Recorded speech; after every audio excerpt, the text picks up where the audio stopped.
চশমা museum, a house of world class, জলট্যাক মোড়, বহরমপুর মডার্ন হোটেলের সামনে।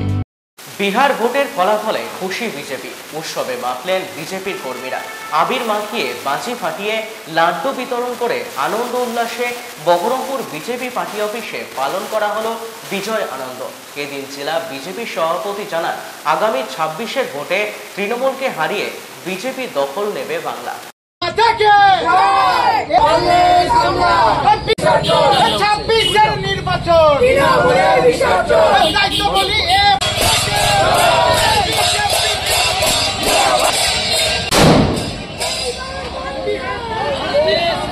নির্বাচনে জিতল কে?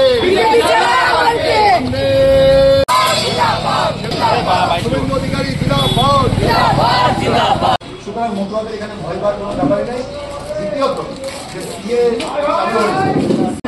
তার সমর্থনের কাগজ করি দেখাতে পারেন।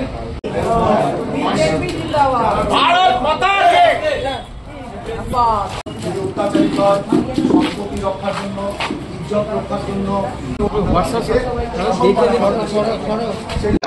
অতুলনীয়, অনির্বাচনীয়।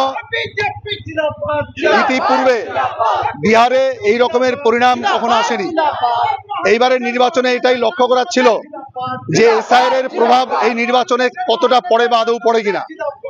সমস্ত নির্বাচন সমীক্ষক সংস্থাকে ভুল প্রমাণ করে, মানুষের ধারণাকে ভুল প্রমাণ করে, মানুষ জানতো এসআইআর এর প্রভাব পড়বে, কিন্তু সেই প্রভাব এতটা পড়বে মানুষকে বিস্মিত করে দিয়ে নির্বাচনে যে পরিণাম এসছে, তাতে করে তৃণমূল সামনের এসআইআর এর প্রভাব এখানে কতটা পড়বে। এতদিন সাধারণ মানুষ মারা গেলে তৃণমূল কংগ্রেস বলেছে এসআইআর এর কারণে মরেছে। এইবার আমি বলছি যে এসআইআর এর কারণে এরপরে যদি মারা যায়, তৃণমূলের নেতারা মারা যাবে। তার কারণ হচ্ছে এসআইআর এর যে আতঙ্ক, এসআইআর এর নির্বাচনে যে প্রভাব ফেলেছে, তার পরিণাম যেভাবে এসেছে, তৃণমূলের হৃদকম্পন শুরু হয়ে গেছে। তৃণমূল নেতাদের এবার হার্ট অ্যাটাক হবে। এরপরে মানুষ অত্যন্ত আনন্দিত, উল্লসিত, উচ্ছ্বসিত, আলোড়িত। এরপরের টার্গেট নিশ্চিতভাবেই বাংলা, পশ্চিমবঙ্গের মানুষ বিহারের দিকে দেখছিল এসআইআর এর প্রভাব কতটা পড়বে। এসআইআর এর প্রভাব পড়ে গেছে, এসআইআর এর প্রভাব শুরু হয়ে গেছে।